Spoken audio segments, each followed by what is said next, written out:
Nagsampa ng mga reklamong plunder at graft si dating Senador Antonio Trillanes Ombudsman laban kina dating Pangulong Rodrigo Duterte at Senator Bongo. Makakausap natin sa linya ng telepono si JC Cosico. JC, anong pinagmulan ng reklamo ni Trillanes?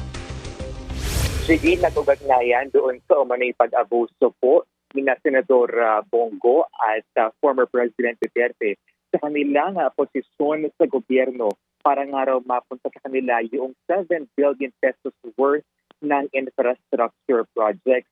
Bukod nga sa plunder ay inireklamo po ni Trillanes na graft at paglabag nga sa Code of Conduct for Public Officials, Sinago at Duterte.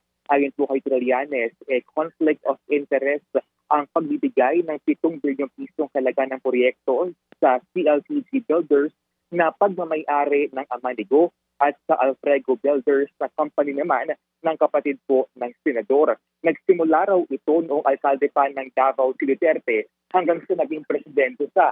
Nakuha raw po ni Trillanes ang mga kopya ng kontrata mula sa DPWH noong senador pa sa. Narito po ang pahayag ni Trillanes. Alam naman natin na magkadugtong ang bituka ni Bongo at Duterte, kaya hindi niya pwedeng ipagkaila na hindi na impluwensyahan ito. Bawal po ito, 'di ba? Hindi mo pwedeng bigyan ng kontrata yung tatay at kapatid mo.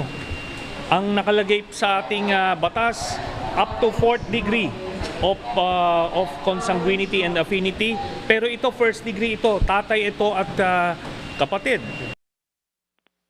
JG, noong 2024, nagsampa rin nga ng kaparehong reklamo sa DOJ itong Sigo at in-endorse yung complaint na yan sa Ombudsman, pero ibinasura rin po Pinoy Ombudsman Samuel Martires na appointee ni Duterte. JG, Sinabanggit ba mga diskaya sa reklamong sinampan ni Trillanes? hindi naman kasama doon sa final na complaint itong mag-asawang Diskaya, no? Pero isiniwalat po ni Trillanes na nasa 816 million pesos na halaga ng mga proyekto ang nakuha umano ng mga kumpanya dahil doon sa pagkakaroon ng joint venture ng CLTC doon sa St. Gerard Construction ng mga Diskaya. Sige? At may reaksyon na ba ang kampo ng dating Pangulo at si Senator Bongo sa mga reklamong ito?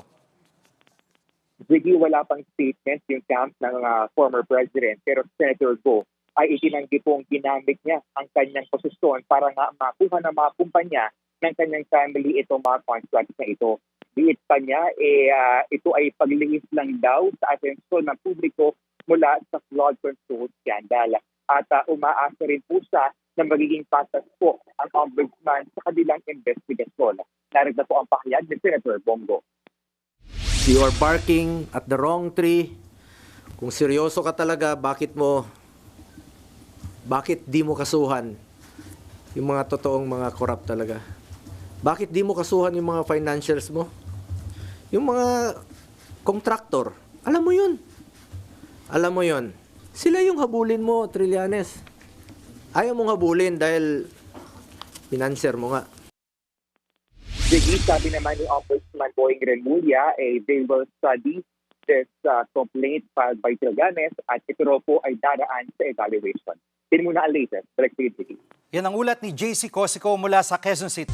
Mga kapatid, Jig Manikad po, pagdating sa mahalagang balita sa loob at labas ng bansa, dapat una sa lahat, mag-follow at mag-subscribe na sa social media pages ng News 5.